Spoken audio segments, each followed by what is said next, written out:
high headgear. So, let's get down to it, shall we?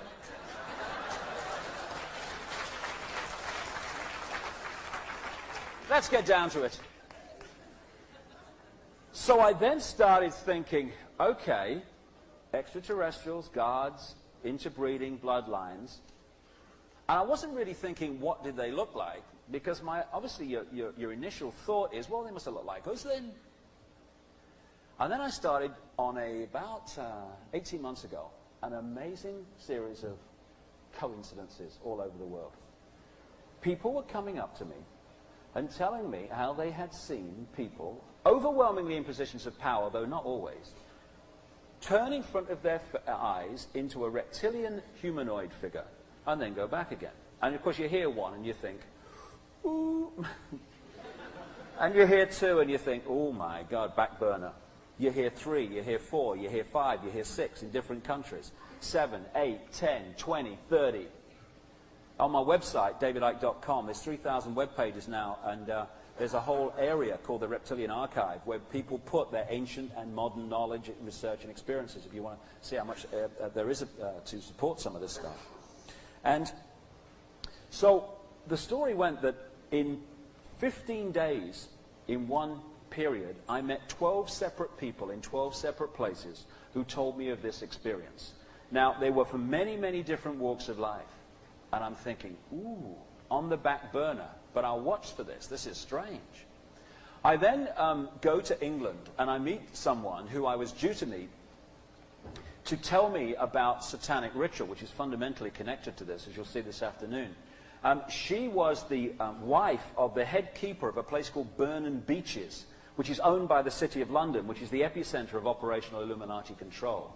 And it's a forest area with a few clearings. And because she was the wife of the warden, and she says, my husband was a Satanist. That's why he got the job, because of the Satanism the elite did on that Burnham Beeches area at night. She said, and one day, she said, I'm walking through the forest, and I saw a light. She said, I went through to see what the light was, and she said, I saw a satanic circle where all the usual horrors were going on. And she said, I was astonished to see that the man I was looking at conducting it was Ted Heath. Now, Ted Heath was the Prime Minister of Britain between 1970 and 74, and was the man that took us into the European Community, now Union. And she talked about one of his Chancellor of the Exchequer at the time, Anthony Barber, was next to him in this circle.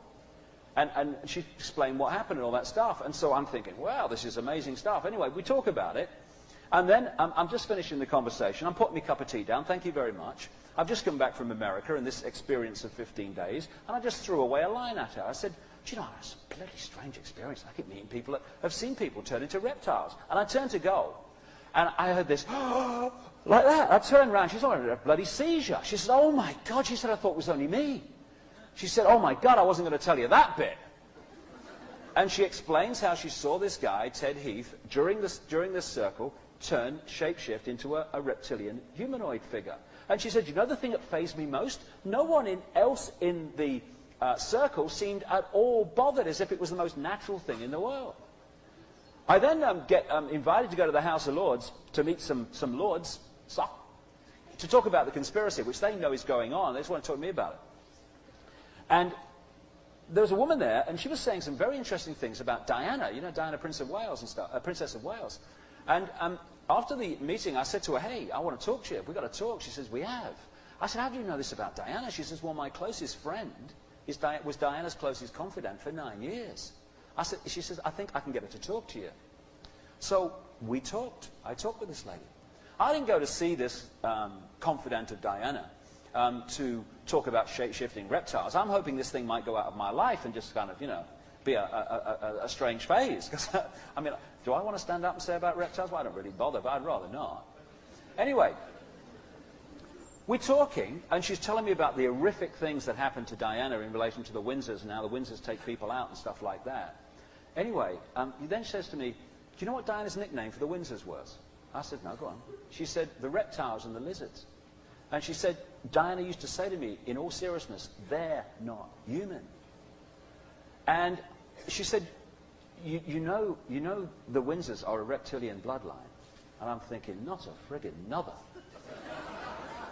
And she explained, because this lady is a healer, and she worked not only with Diana, but with other members of the aristocracy and the lower levels of the royal family. And she picked up a heck of a lot of knowledge in this. It's amazing how many people know about this. It doesn't go to the public arena, because, I mean, who's going to have the guts to stand up on a stage and say that reptiles run the world? I mean, who's going to do it? No one's ever going to do it. We're never going to find out, are we?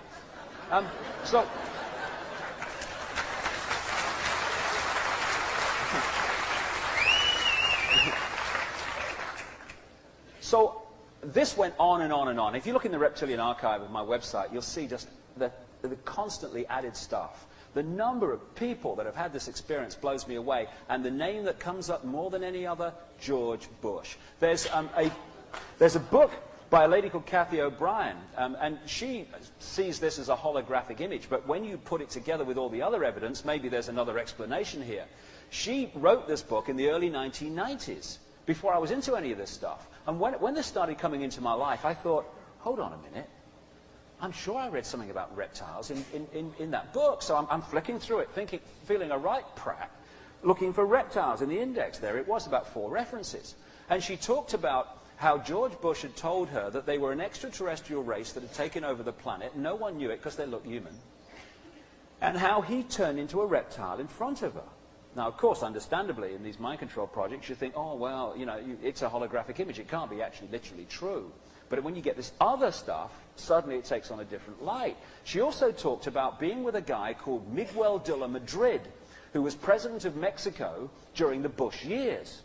And she tells at some greater length in the book how Miguel de la Madrid told her the story of what he called the iguana race. He told her that an extraterrestrial race of reptilian origin came to the Earth and needed bodies, as he put it, to work through, to operate through. And how they interbred with the ancient Mexican people, because this happened all over the world, creating hybrid bloodlines, and that these bloodlines could take either human or reptilian form. And to quote her own book, he added, perfect for world leaders. And more recently, I've met more and more people who have come from the inside and said the reptilians are behind the Illuminati. And it's interesting that when you go back, as I did, I thought, well, you know, time as we know it, a few thousand years, is actually nothing in truth. So if it's happening now, there must be references to it in the ancient world. Well, if you're looking for references to a serpent race, serpent people, snake people, it's absolutely friggin' enormous in the ancient world. And one example, the Nagas, the gods of the ancient Indus Valley, they said about them they could take either human or reptilian form. And it kind of sounds kind of amazing, but I was watching a film the other day, and someone said on that film, the difference between an ape and a human is 3% DNA. You know, and as I think it was Carl Sagan said, there are more potential combinations of DNA than there are atoms in the universe. This is the only humanoid form that's going to exist and evolve from that enormous infinity. Come on. And who dominated this planet for so long? The reptilian genetic stream. And I'm not seeking to demonize that. I'm just talking about one group that keeps coming up. I mean, the reptilians are just the reptilian genetic form is a genetic form. So what? I'm talking about one group within it. And we have a reptilian brain. The scientists call it the R complex. R for reptilian. And they say, interestingly, that from the R complex, we get the traits of obsession with ritual, not just like sacrificing people, but going to the supermarket at the same time every week. Oh, it's Friday, we've got to have fish. Why don't you have fish on Thursday? You know, be exciting, you know. Ritual, ritual, ritual. And as you'll see as we go through the day, the Illuminati are stunningly, breathtakingly obsessed with ritual. The R complex, the reptilian part of our brain, also produces, the scientists say, the concentration and the obsession with top-down hierarchical power over structures. The pyramids. And also, it's from, they say, that part of the brain that we get what we call cold-blooded behavior, being able to do things to people by being emotionally detached from the consequences of what you are creating for them. When I talk to a guy who's come out of the Montauk mind control project, they call them Montauk boys. There's been a lot of books written about this in recent years.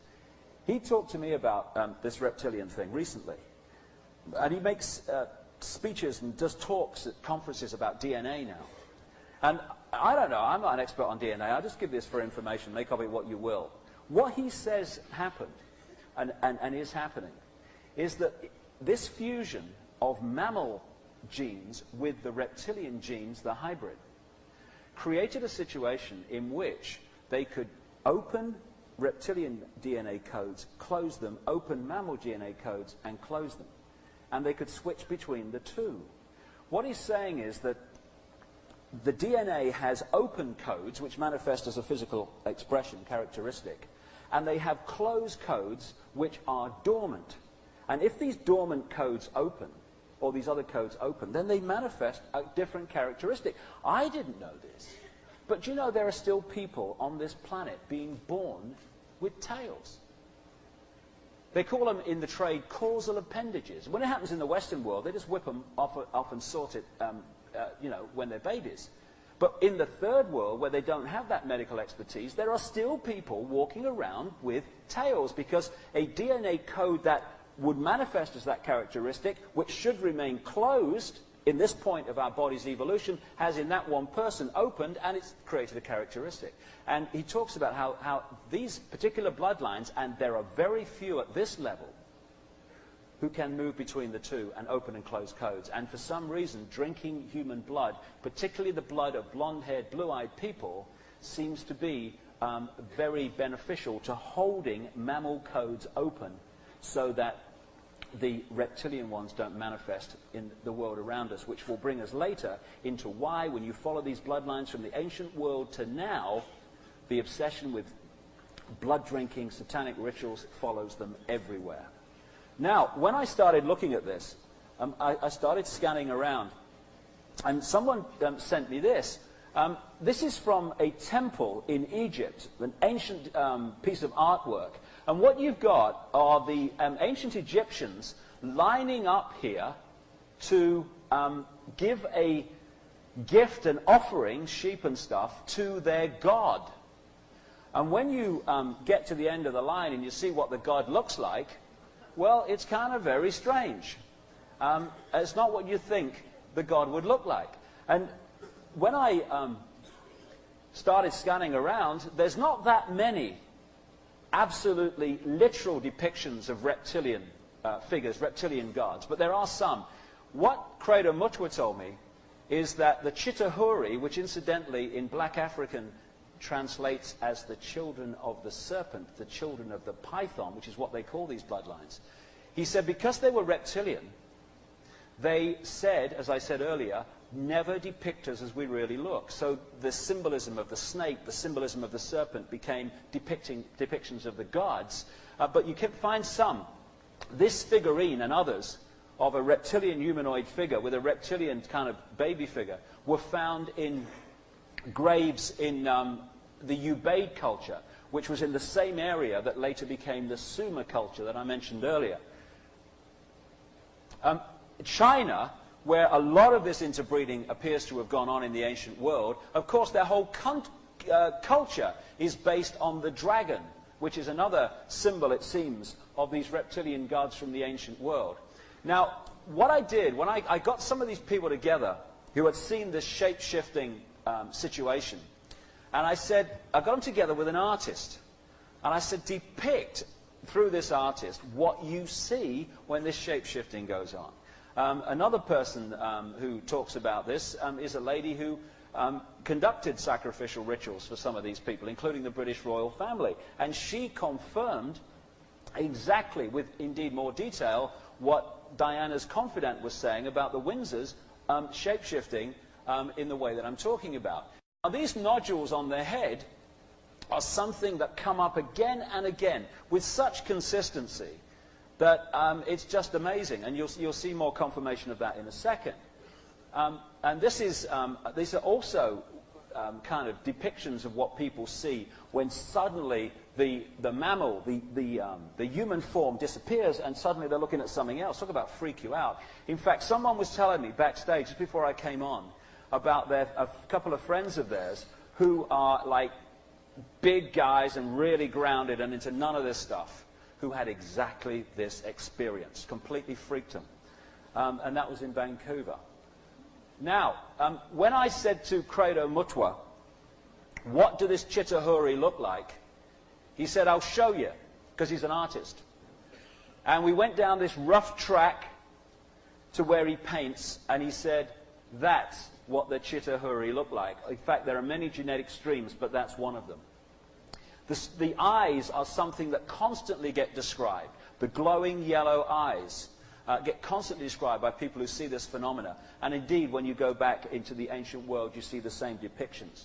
So what I said to Credo, or what I did with Credo, was immediately get hold of a television crew and spend hours interviewing him to get this stuff down. I'm just going to show you a little clip. It lasts about 6 minutes of this man. He's the most incredibly articulate, brilliant man, telling information he has never spoken about publicly before, not least because he thought people would think he was mad. So let's play the video. The question I asked him was, Credo, what did this Chitahuri, the children of the serpent, look like? This is how a Chitauri looks like. It stands about 11 feet high. It is a very slender being which seems not to have a bone structure. Its fingers have no joints. They are more as if the bones in here were flexible. Some of the Chitauri have got 3 claws with a thumb.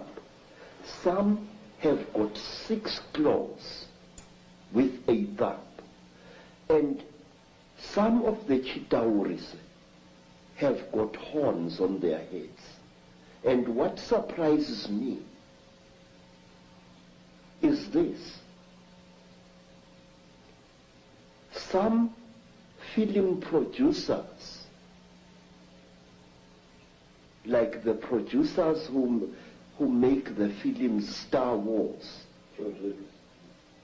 often show creatures in their films which actually exist, which even the most uneducated of Africans who knows this Chitauri can identify. For example, in the new Star Wars film, what is it called? Star Wars or something like that. There is a creature who amazes me called Darth Maul. Darth Maul is a red and black being with a ring of small horns right round his head. That is exactly what the Chitauri look like. Some have got ordinary heads without any horns on their heads. These are the lesser Chitauri. But the royal Chitauri have got a ring of sharp horns all around their heads. And the very high Chitauri, like their king, Mubaba Samahongo, they have got very long horns which grow this way. Not that way like a bull, but this way like certain antelopes. Now, I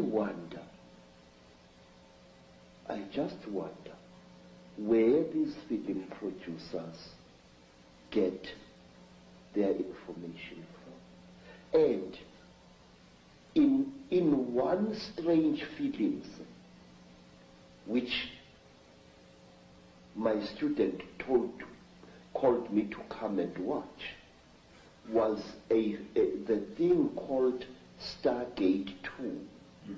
And in that film, there was a creature, a very slimy, cream-colored creature with heavy wrinkles on its face. It was a spitting likeness of Mubaba Samahongo, the terrible emperor of the Chitauri. Well, clearly there's a tremendous amount of knowledge of what's been going on and what is going on, which comes out symbolically through films and areas of communication like Hollywood. But the thing that I'm totally stunned the more I talk to you about this is because I've been all over the world having people give me descriptions of seeing reptilian type figures, particularly people in positions of power in the world, changing into a reptilian figure and coming back again. And what they describe seeing is exactly what the knowledge of ancient Africa talks about seeing. We're talking about the same people there, which is an astonishing confirmation. And the eyes is something that keeps coming up being described. Yes. Tell me about the eyes of the Chitauri. Say, a warrior Chitauri has got eyes like a snake. These eyes are yellowish with split pupils, and they glow in darkness.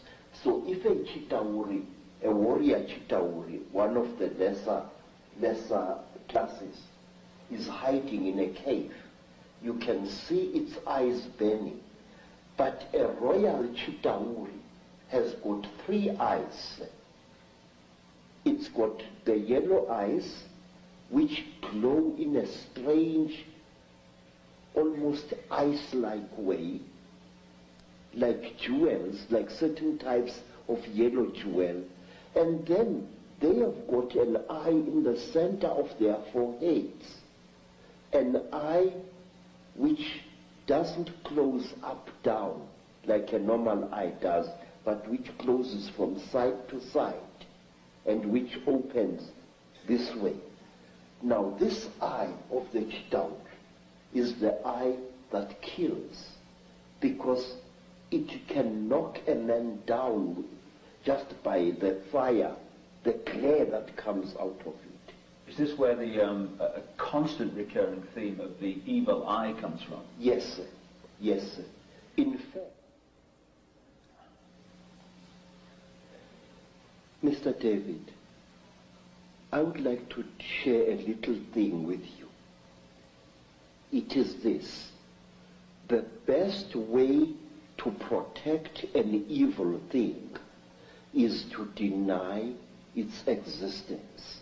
And if you talk about things such as the Chitauri, if you talk about things such as the Mandinda, there are many people who say to you, rubbish, this thing does not exist. Now, in this way, this great evil is protected by being denied. One day in my long travels through the world, I was in New York, in that place called Harlem, and I saw a graffiti on a wall along a passage, and the graffiti was, "There is no such a thing as the mafia, and we will kill any asshole who says that there is." In this, again and again, in America, people deny the existence of the mafia, and by denying it, actually protect it wittingly or unwittingly. There are those who deny that a national and international conspiracy exists. They deny it ferociously, but by denying it, they are actually assisting it and actually protecting it. We must stop denying the existence of these things. We must stop saying that there are no Chitauri. that there are no aliens, that there are no Illuminati. There are. Okay.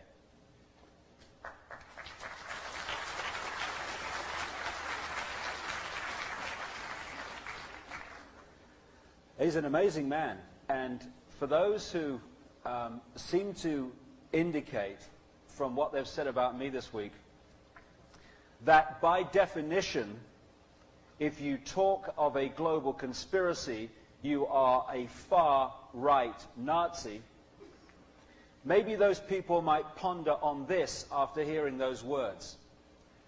Credo Mutwa had his son murdered, his house burnt down, and his body battered to the point of death for opposing the racist apartheid regime in South Africa.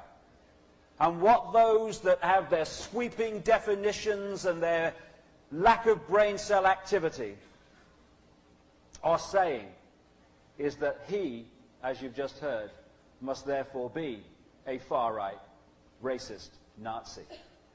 The ludicrous of it takes the breath away.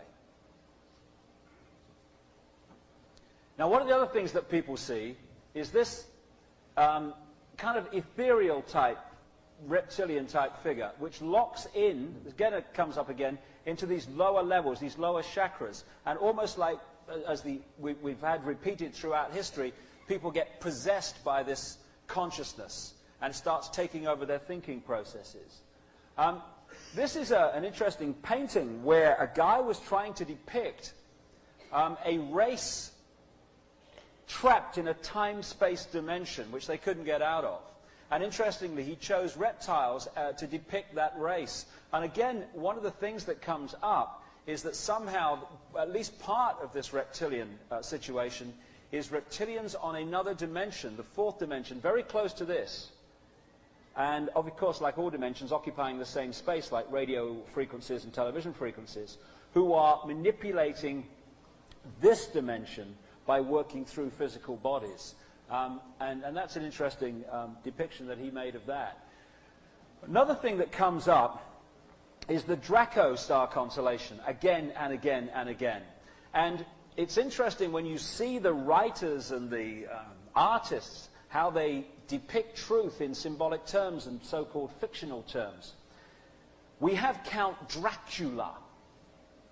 And when you look at the stories of Count Dracula, you're looking at the recurring themes that surround these reptilian figures, from the royal elite, supposed to come from Draco, according to the stuff I keep getting from various people. And the word draconian sums up the Illuminati magnificently. And Bram Stoker, who wrote Dracula, was a high initiate of this very network, who, like many others who've written books depicting truth as fiction, had access to what was really going on. You'll see as we go through, if you reflect on the day, how all these different elements of Dracula in the story come back in the stories of this Chitahuri. Even the depiction of the devil, the classic depiction of the devil, fits many of the descriptions of these reptilian figures. The other thing that Credo talks about is the connection between these reptilian bloodlines and ancient Egypt. And one of the things he talks about is that some of these Chitahuri have almost like a cartilage-type growth, especially the much older ones. They seem to live much longer than we do in physical bodies.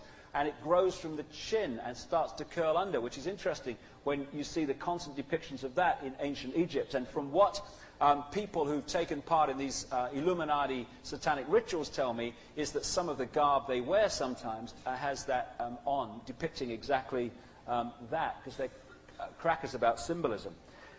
Now, as we get through the afternoon and we start to look at how this reflects in our everyday life and tell the story of how we've got to where we are from these ancient times, we can see